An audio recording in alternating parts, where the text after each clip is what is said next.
For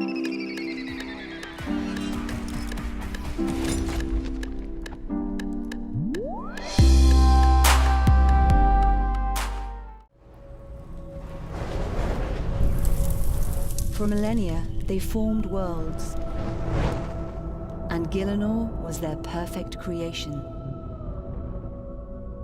It was also their last.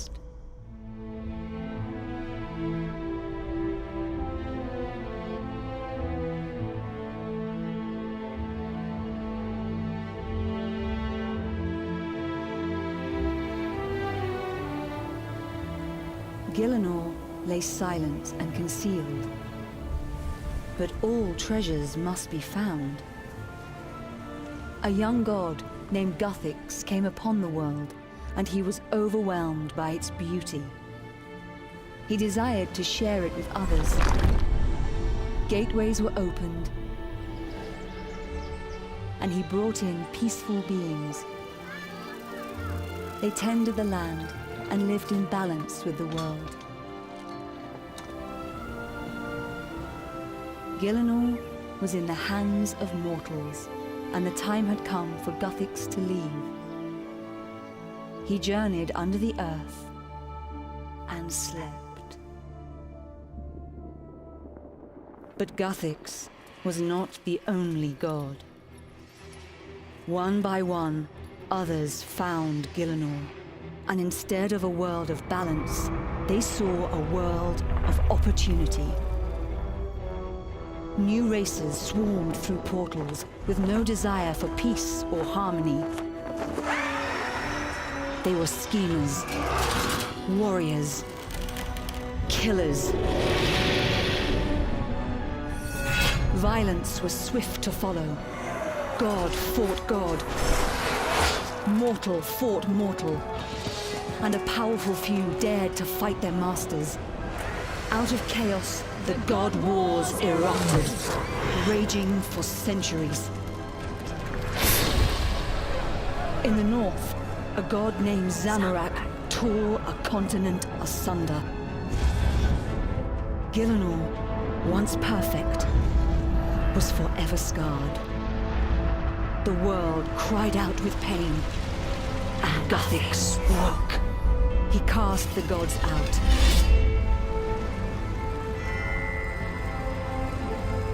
The god wars were brought to an end, and Guthix built walls around the world.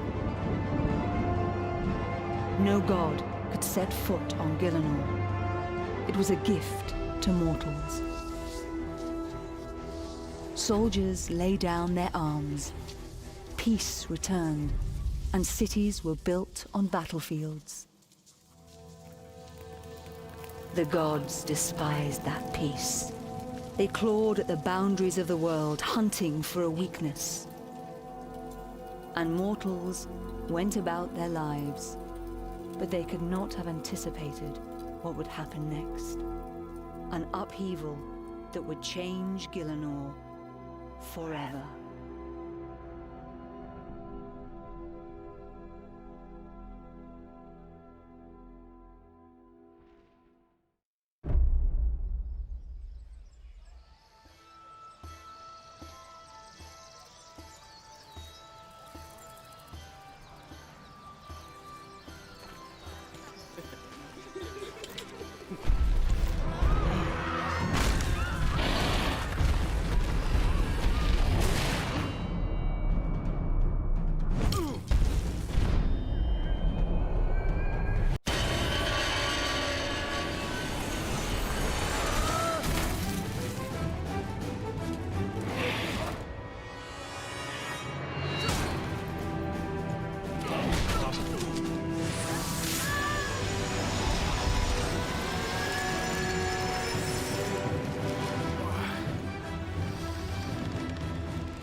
The gods are gone from Gielinor.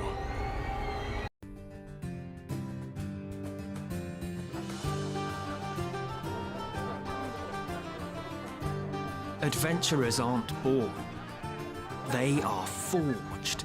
And I was forged, face first, in the fire of the King Black Dragon. I'd have been toast if it wasn't for a passing adventurer. She saved my life. She gave me a shield. And I had my purpose. I was gonna slay that dragon. Now, there are 3 rules of dragon slaying. First rule, get yourself a sword and make the blade yourself. Second rule, don't start by fighting dragons. Try fighting something that can't swallow you whole. The third rule's the most important. Find friends who've got your back.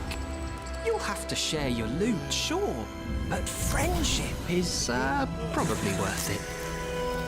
Having mastered the 3 rules, I faced the 3-headed beast. And treated myself to a trophy. And that, my friends, is how you become a hero. Rule number 4. If a dragon has more than 1 head, make sure you cut them all off. Adventure calls. You coming?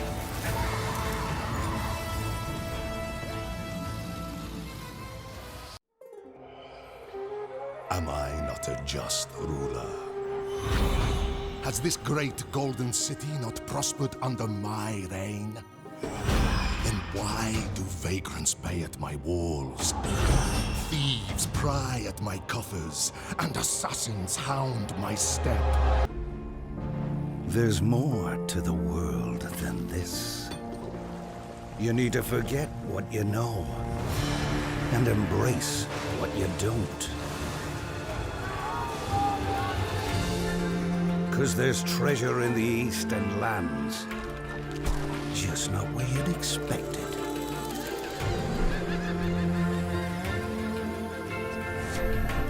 It's a place to get rich, if you've got quick hands. And every island can be claimed, if they don't claim you first.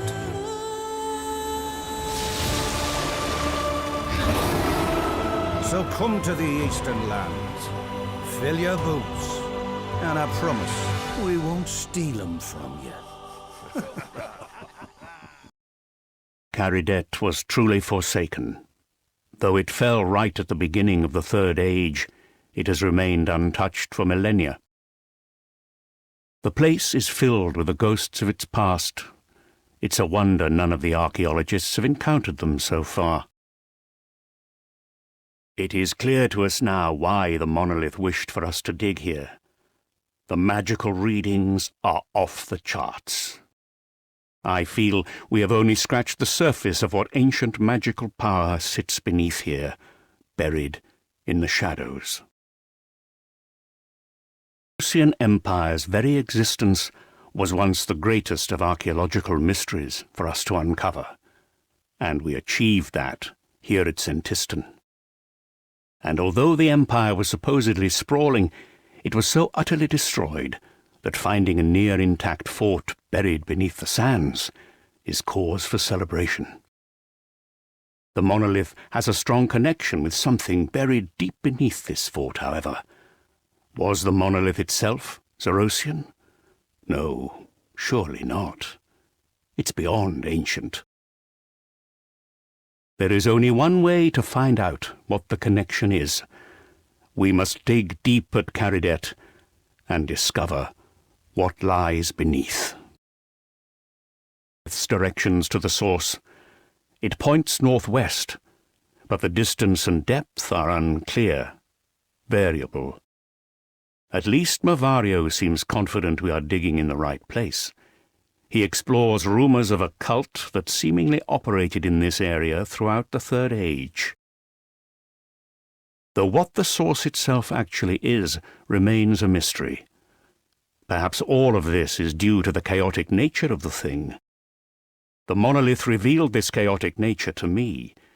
That is why it is so interested in learning more about this. Given me information on the Icene structure known as Everlight, a lighthouse on Mauritania's east coast. More than just a lighthouse, though, it served as a beacon of hope for the Icene race newly migrated to Gielinor. But what could power such a beacon to shine so brightly day and night across the surrounding hallowed lands? And what opposing force of darkness could have snuffed out the Everlight and sunk it beneath the waves? The monolith shared what it could about the Warforge, but it's as you would expect from a Bandosian construction. Bandos' mercenary armies are quite well documented in comparison to other Third Age events after all, and they had to be trained somewhere. What strikes me most, however, is that the few artifacts discovered so far are not consistent with other Bandosian creations. Who or what created the armaments for Bandos' mercenaries? And why is this secret so well buried? The Ansi's use of floating citadels is already well known now, thanks to the resurgence of their use as clan citadels.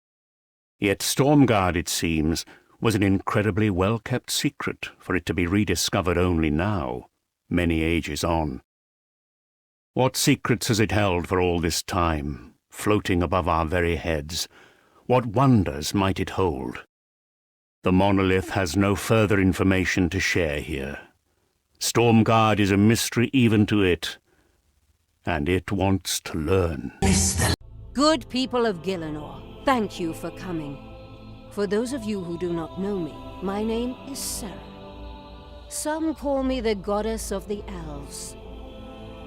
I have called you here because you represent every race of people and every god on Gielinor.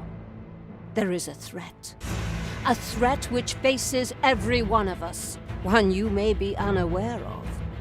The Elder Gods. They are beings older than our world. Indeed, they created this world, and indirectly everything on it. For the entire lifetime of this planet, they have slept. But now, they are waking up. They laid their eggs in the heart of the planet, and when they hatch, they will consume Gielinor and all life on it. Then they will move on to the rest of the universe, destroying world after world, until their work is finished and there is nothing but darkness. We have only one chance to avoid this fate. You must meet with the Elder Gods. Prove to them that you are more than merely food to be consumed. I am sure that they will come to see your value, as I have. That is why I have brought you here. To warn you. To plead with you to make this case. It is only by working together that you can do this. Only united can you show the Elder Gods that you are worthy. The World Guardian arrived just too late. Karapak's plan had worked flawlessly. With a triumphant shout, he plunged the staff into the needle to absorb its power. Gale watched in horror as control of the needle was torn from her and given to the Dragonkin. In an instant, she was Gale no more. Primrose stood, staring at the monster before her. Karapak roared in triumph, the power of the needle now his to command. He took to the air, and the needle vanished from sight at the whim of its new master. He flew east to the coast and out across the sea, vanishing into a great storm. And there he set to work on the next stage of his endeavor.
Orthen, though evidently not the only Dragonkin settlement to be found on Gielinor, was both its first and its greatest.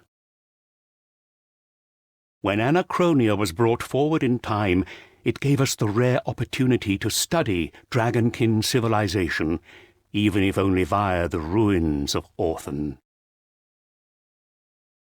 What secrets might we uncover about the Dragonkin race from prehistory? And what was their life like before the elder god curse that befell them? Rumors abound among archaeologists of buried hoards of treasure, nefarious entities waiting to be freed into the world, technologies beyond our own. Gielinor was an untouched, unspoiled wilderness. Only plants and animals lived there, untroubled by language or industry. A handful of elder artifacts had been discarded by the elder gods. One of these was the Codex, a repository of both knowledge and power. When a great beast came across the strange monolith, it couldn't know what awaited.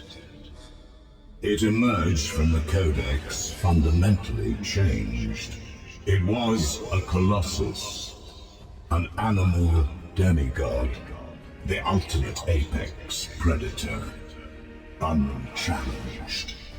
When the Dragonkin arrived, they were fascinated by the creature. They found it, captured it, and imprisoned it in their city. They called it Raksha. Nothing quite like it has been seen before or since. It was not just a Colossus, but a shadow Colossus. Its power came not from the elder gods, but from somewhere else. To the priest Kranon, it was a religious inspiration, the source of his heresy.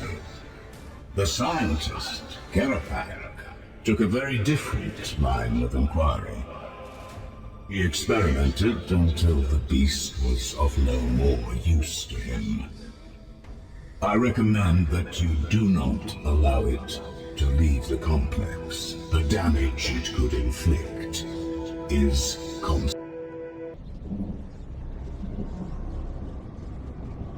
Ancient powers. Older than time itself. Seeking life? No. Destruction.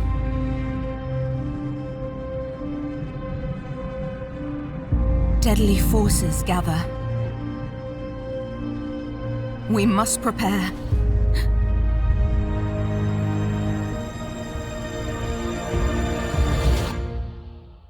War is coming.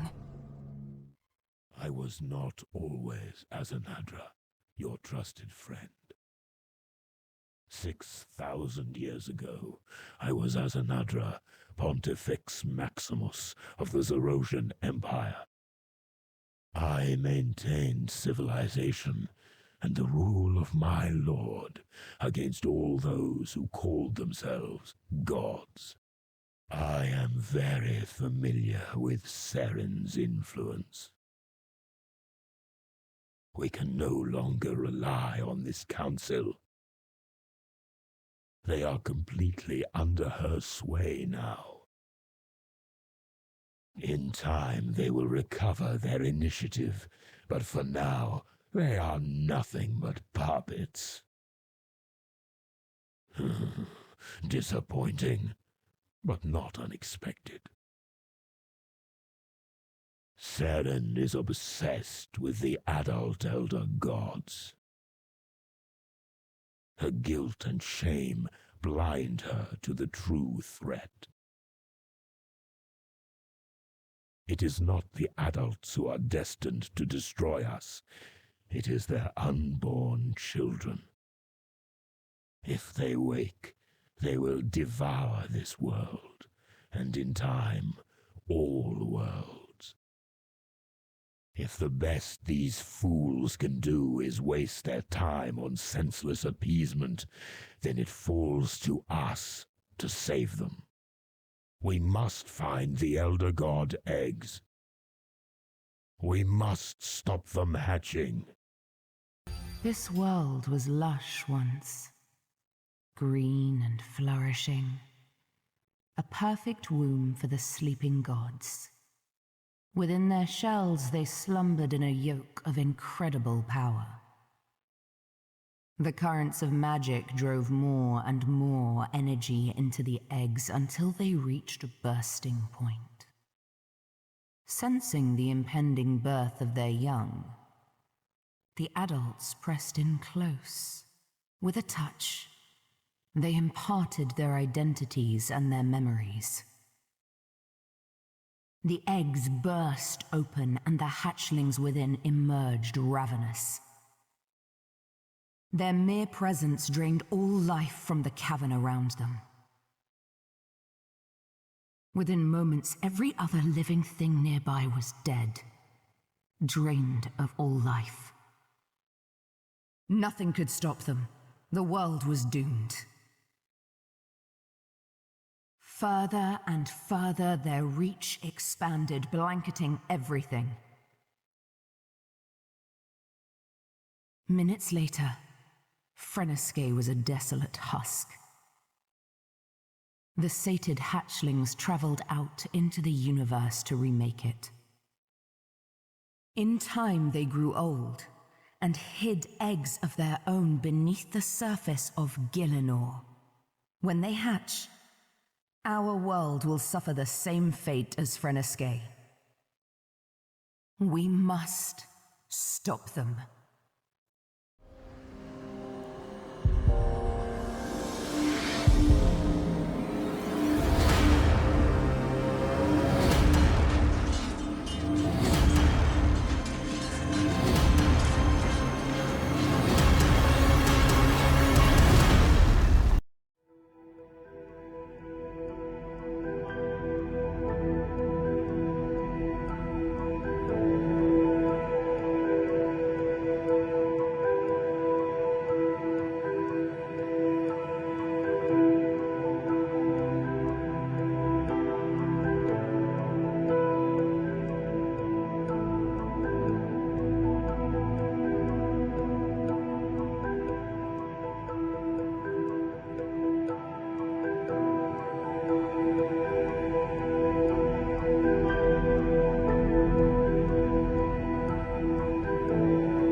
I am Zook. I have been a chieftain, a gladiator, a warlord, a demigod. I was born into a world where all were free. Then the Empire came, conquered my people, threw me into the pits. I was to die there. Nothing could challenge me. Demons, dragons, and vampires fell to my blade.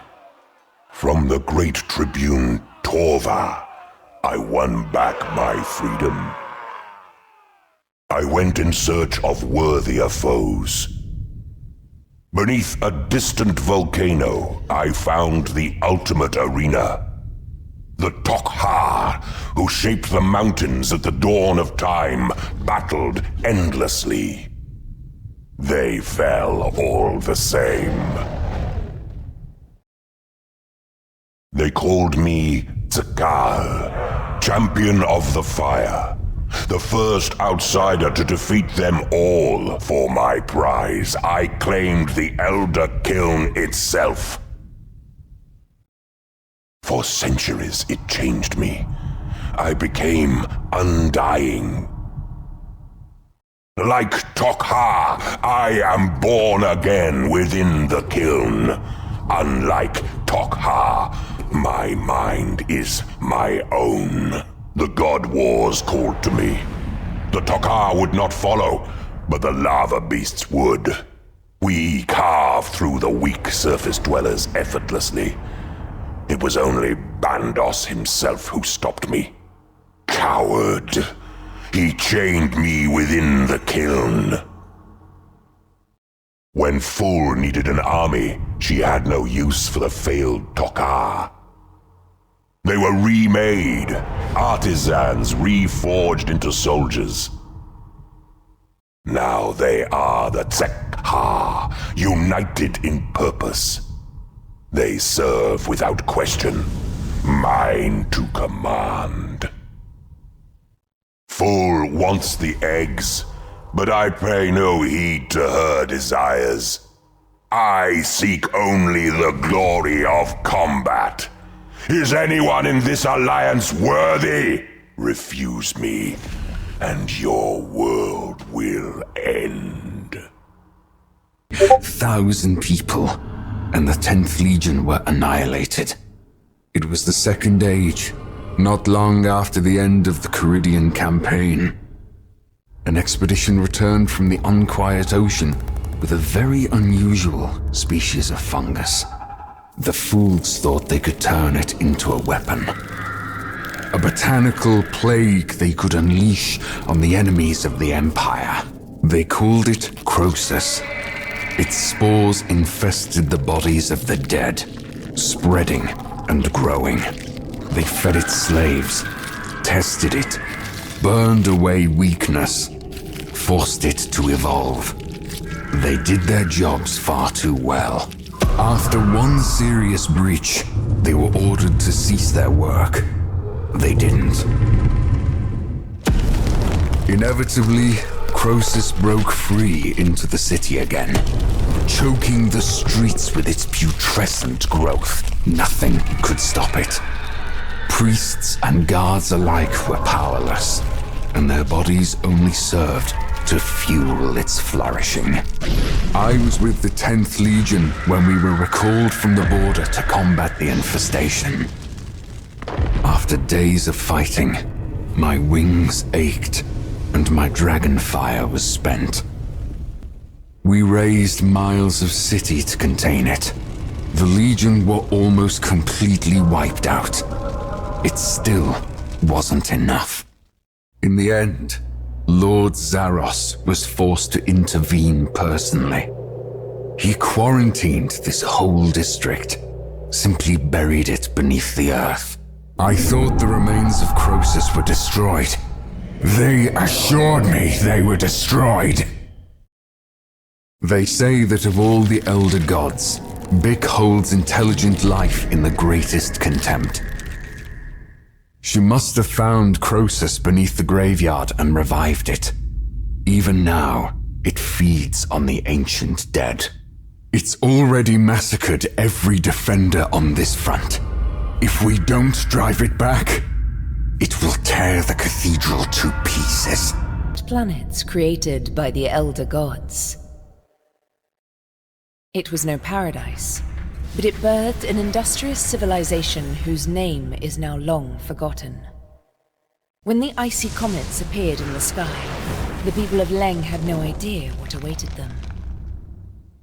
The crashing comets wrought devastation as they landed, but something worse rose out of the craters. The incorporeal invaders formed towering suits of armor from the ice they brought with them. That same ice spread across the whole world, covering the cities and freezing their people. Their work done, the Glaciers stood vigil over a silent, dead world for countless eons. When the Elder God, Wen, needed powerful servants, she found them waiting in this inhospitable place. Anathema suffused the planet and its denizens. Could she really unleash them against Gielinor, the hatchery for her precious egg? Unwilling to approach such tainted beings, she opened portals for them and turned her face from the destruction. First, bound in pain, united in our suffering. I could not imagine a worse fate. My imagination was lacking. Bound once more to her service, now I suffer alone. I am commanded to secure the eggs. For this, I require an army. The no-dawn Dragonkin. Cowards. Rather than lift a finger, they slept through the curse. They will serve me dutifully. The needle, the conduit, the very tools of my oppressor, the source of my power, the walls of my prison.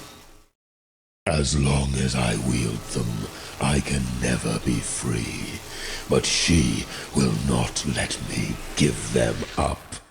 Jas seeks only to preserve what is left of her kind. For that, she would trade the universe. Once, I would have made the same trade.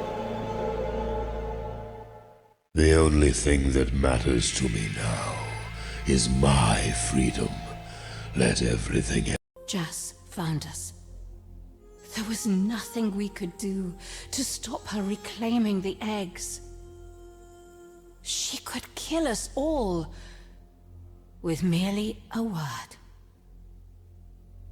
No power in this universe could stand in her way. I did not expect you to find it in another.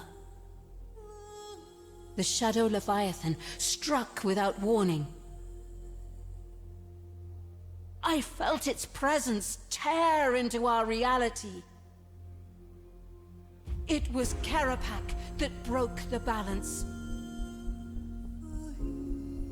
Heedless of the terrible pain his defiance earned him, he directed the full force of his artifacts towards their creator. Its power spent, the needle broke. Distracted, Jas was overwhelmed. The monstrous intruder dragged its prey back into its own realm. Without the needle, Karapak was powerless to avoid the same fate. Its hunger satisfied, the breach snapped shut, leaving in its place a terrible silence. Jas was the greatest of us all. Irreplaceable. Her loss forced me to accept something. Your survival depends on our deaths.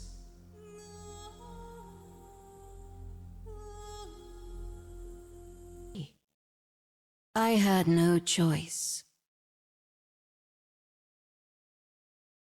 For my family to survive, a world had to die.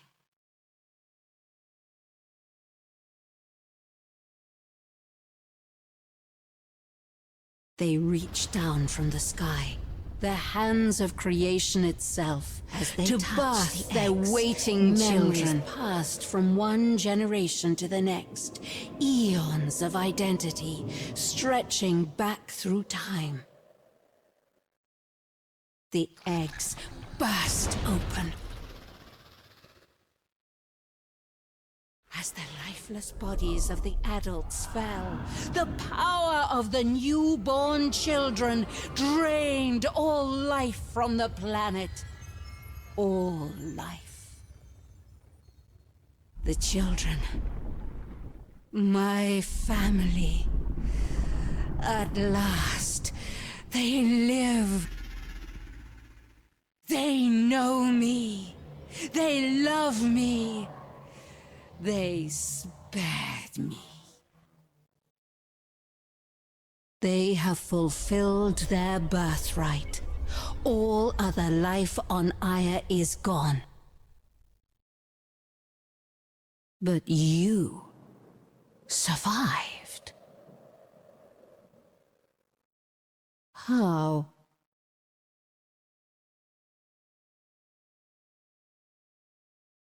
Unholy despot! I bring a message from Zamorak, Lord of Chaos, Imperator of Gielinor, Dictator of Infernus and the lower planes, etc. The Empire of Chaos has returned! This world is ours!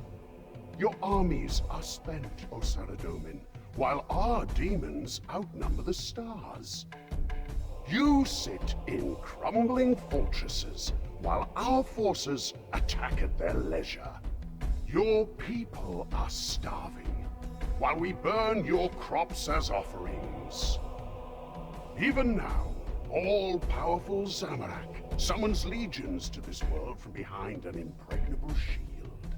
Supplicate yourself before him, and he will spare the lives of your few misguided followers.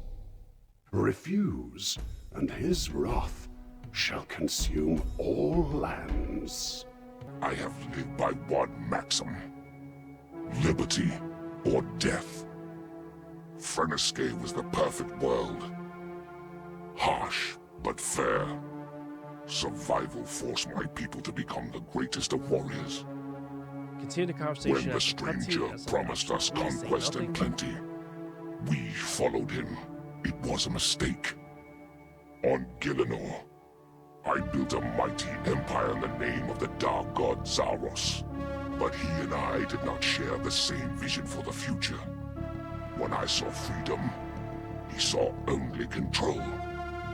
My people, once warriors, became priests, bureaucrats, sanitation engineers. To win their freedom, I struck down a god. To safeguard it, I became one. On Infernus, I led a downtrodden people to victory. Hostilius, a corpulent monster grown fat and indolent, maintained order through rules and laws. His laws did as little to protect him as his skin did. I strung up his corpse as a message for all to see. Such is the fate of all tyrants. The Avernic demons, now free, serve me willingly. Back on Gielinor, pretenders picked over the remains of my empire. For an age I battled them. An age of strife, of progress, of glory. While I fought on, none could establish the safety, the security that they so craved. For an age, Gielinor was truly free. But they conspired against me. And I was banished. In my long absence, This world has become weak. Saradomin's fingers are wrapped tightly around its throat, suffocating it. My demon army will make short work of its farmers, woodcutters, and fishermen. The survivors will be stronger. They will have no choice. Gielinор's people will be free, or they will die.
Everything changed when the gods were banished from this world.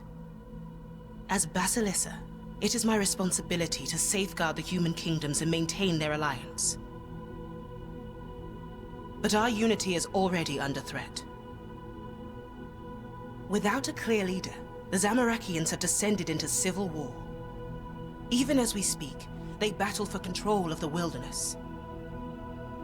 Better that they're killing each other than our people. But the conflict isn't contained. A Margaret lieutenant has been slaughtering Barok's patrols near the border. Moya. Continue the conversation after. Though she serves Bilrak, I believe she poses the bigger threat. We must prove to the kingdoms that I can protect them. Just need one. Travel into the wilderness, find Moya, and stop.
cycle of life, the inevitable end, and the place beyond.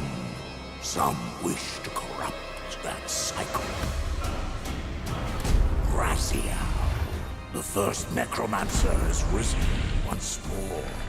He seizes the dead from their rightful slumber. His ultimate ambition, to build an army of spirits that will bring an end to all life on Gielinor. Come, join me in the underworld. The city of a place in limbo, Streets that were once crowded with the dead now stand empty. The necromancer is gaining power. He enthralls the spirits in the Well of Souls. He will bring an end to everything. No life, no death, only oblivion. A great sacrifice is required. You must act. The time is now. Master the art of necromancy. Free the enthralled spirits. They yearn for release. Conjure powerful creatures. And harness necrotic energy. Bring light to the darkness. Commune with the spirits and restore the city's life force. Raziel is a powerful teacher in life. Your opponent may be your greatest instructor yet. Now is your final test. Let's see what you have learned. Good. My invitation has been accepted. My guest arrives in the underworld. Up the river of souls. Across the lake of memories. To the city of The Well of Souls is a beacon. A guiding light to all the vagrant dead. I will give them purpose, direction. They will spread my influence to the world above. You will be the key to my victory. I will teach you. You will be my last apprentice. I am the first necromancer. Stelin, a pitiful kingdom crippled by war and famine. Easy pickings, until that meddlesome fort sprung from the filth. This upstart duke thinks they can scupper my plans? I'll show them. I will awaken the ancient power that slumbers here. And it shall serve my will. Fort Forinthry will crumble, and Mistelin will be mine for the taking. If they will not serve me in life, then they shall serve me in death. You are too late, Duke. The dragon is mine.